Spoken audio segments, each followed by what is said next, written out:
Hello everyone and welcome to a GetFitOver40.com video. My name is Michael K and today we're looking at a comparison review between the Jawbone UP and the Fitbit Flex, and both of these are wristband fitness, movement and sleep trackers. Now you can check out my independent reviews for both of these wristbands. I'll put the links in here as well as in the description to this video, and of course there will be a post on my website over at GetFitOver40.com. So essentially today we're going to look at a few variables. We're going to go through a list of items, and I'll just sort of go over that list really quickly for you. I have price, looks, wearability, durability, water resistance, ease of use, syncing, charging and battery time, smartphone software, computer/web-based software, integration, and lastly accuracy of tracking the data. So we're going to go through all of these really quickly.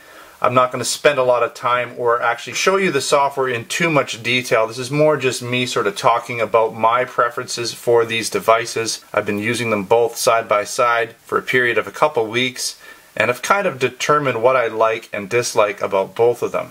Alright, so let's get started with the price. Now I purchased both of these items. You can actually see here. I've seen the Jawbone UP listed as high as $129, but you'll see here it's listed at $119.99. And I bought my Fitbit Flex for, I believe, $99. So they're very close in price, but the Fitbit Flex does cost a little bit less, so the point would go here to the Flex.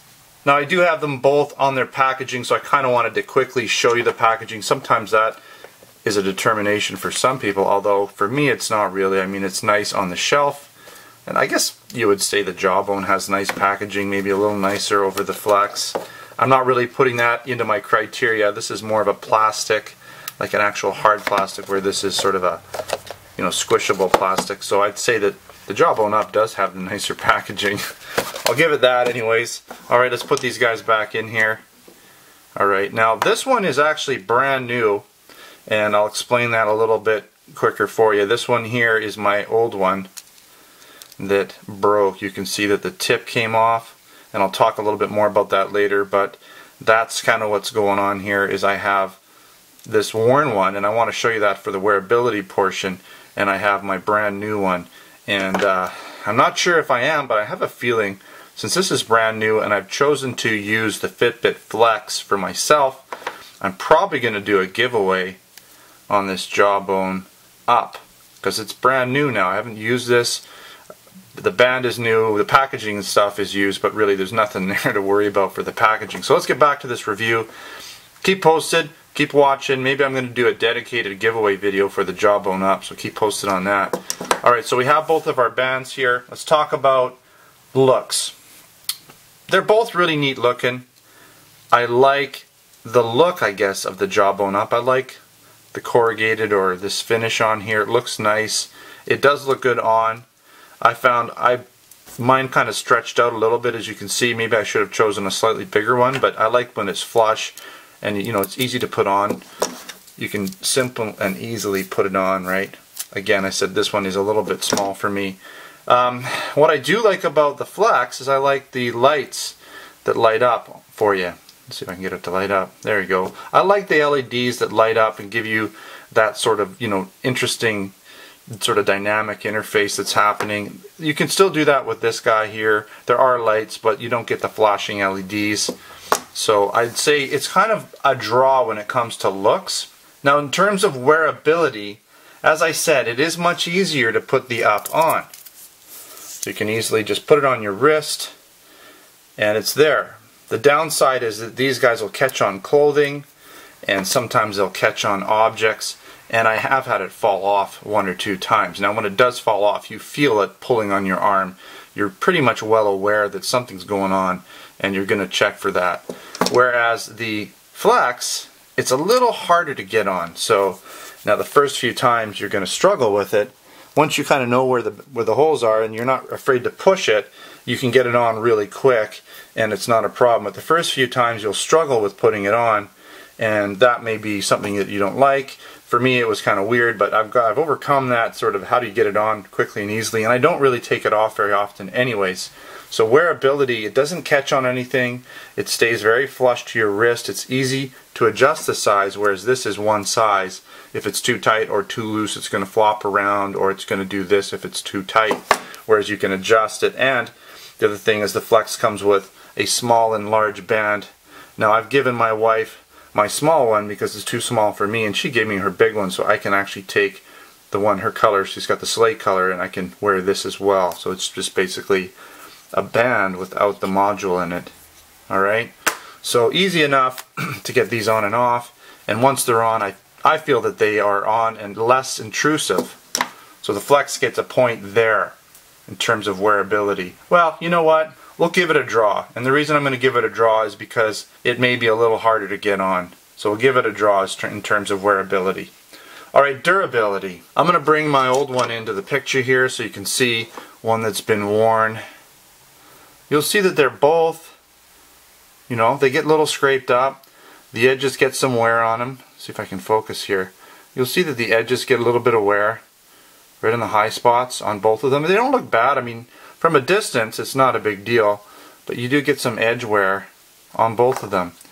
Same with this guy. You'll see that it gets worn on the edges and the high spots. I mean, these are fitness bands. You're doing fitness activities with them, they're going to get worn. You don't wear, you know, you're not really necessarily going to wear something when you're out for dinner, but when you're moving around, see that? They do wear over time, right? When you compare it to a brand new one. Nice and shiny and new, not so nice and shiny and new. Same with, you know, here's a band that's been worn, and here's one that I haven't worn at all.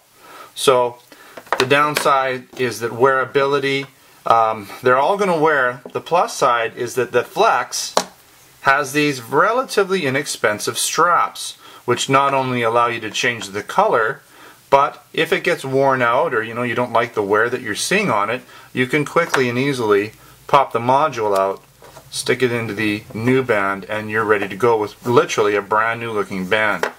Now on the Jawbone Up, the problem that I had again was that this tip came off. Now Jawbone did send me a new tip, or actually not a new tip, but a whole new band. I'm going to be sending this back to them. They want it back.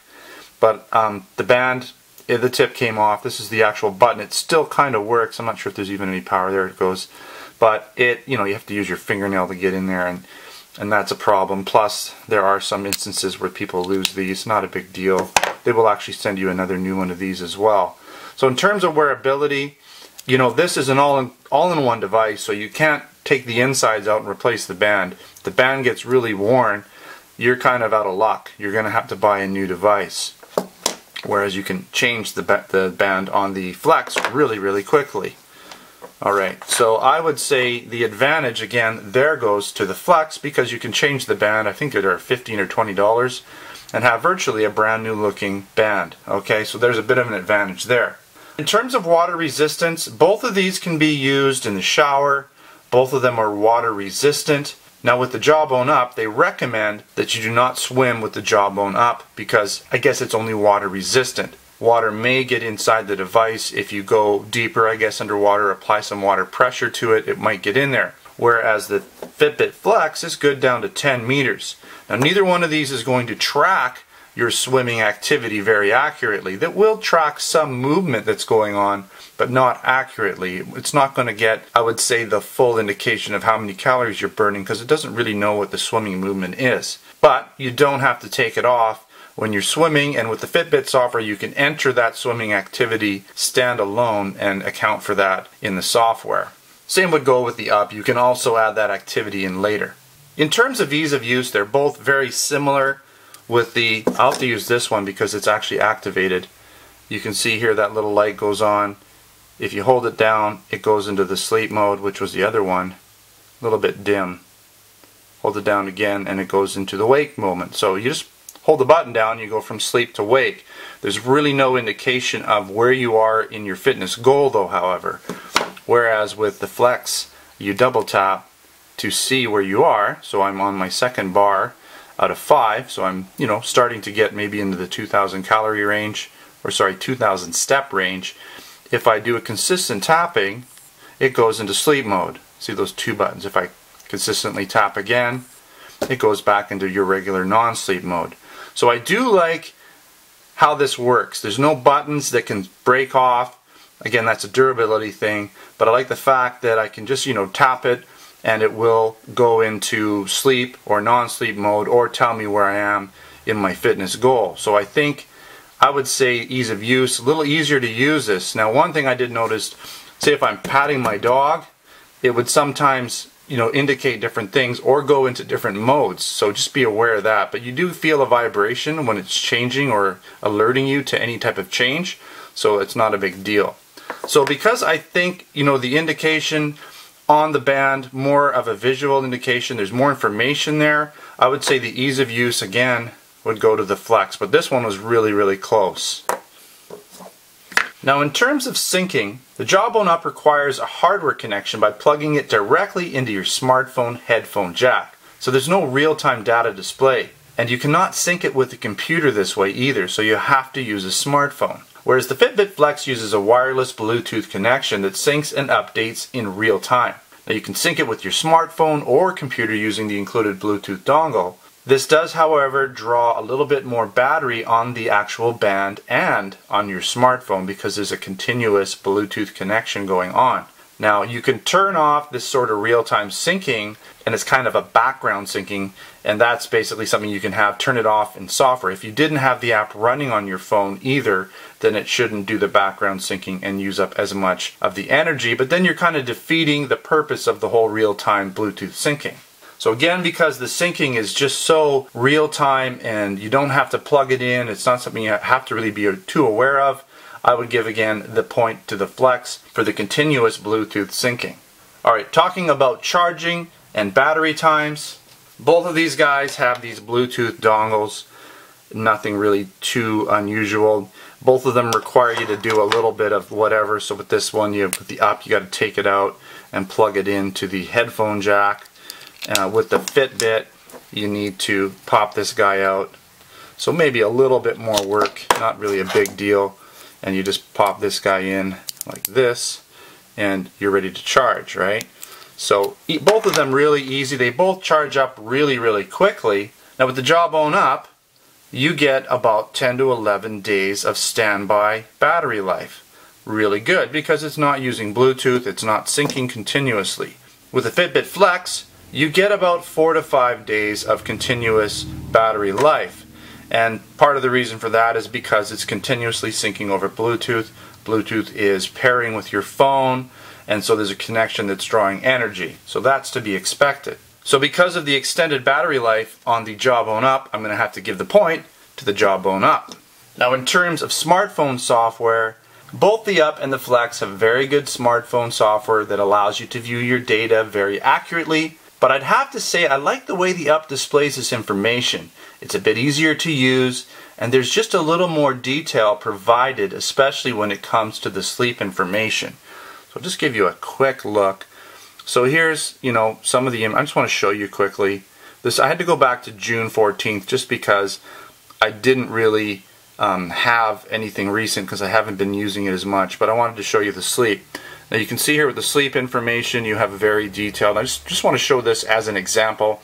You can watch my other reviews to see some of the other screenshots or me showing you the actual applications on the phone. But look at, oh there we go, I just got a message from my wife. Anyways, you can look at the data in here.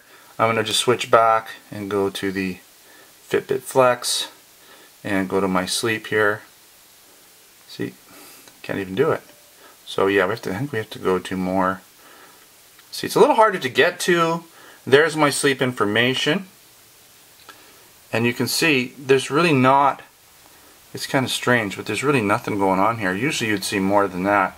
But you can see I'm not getting a lot of information about my restlessness and awake times, which is unusual. Usually you do, but there's nothing really, it's just not as good. Sometimes you'll see it a bit more. If you do log into the Fitbit website, you will see more detailed information about your sleep, but it's just not as good as the UP. The Jawbone UP gives you a lot more detailed information as I'm showing you here. Let's just go back to the UP, same page. Look at that. So you can see basically that is awake time at the beginning, the orange, and then you've got your deep cycles with your sort of not so deep cycles, right? And so a lot more information there. Now that sort of carries through the whole app, a little bit better information on the Up. Alright, I'm going to have to say in the smartphone software category, the point goes to the Jawbone Up. Now in terms of computer and web-based software, the Jawbone Up kind of drops the ball in this category as it only really syncs with the smartphone.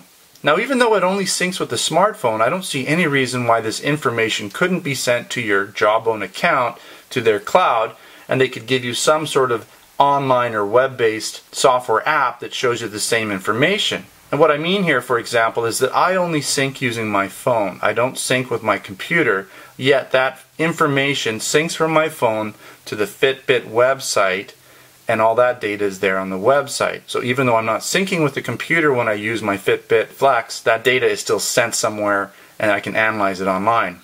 Whereas with the Jawbone Up, that information I'm assuming is sent to their cloud-based account setup, but they have no actual web-based software for you to check out. It's only on your phone.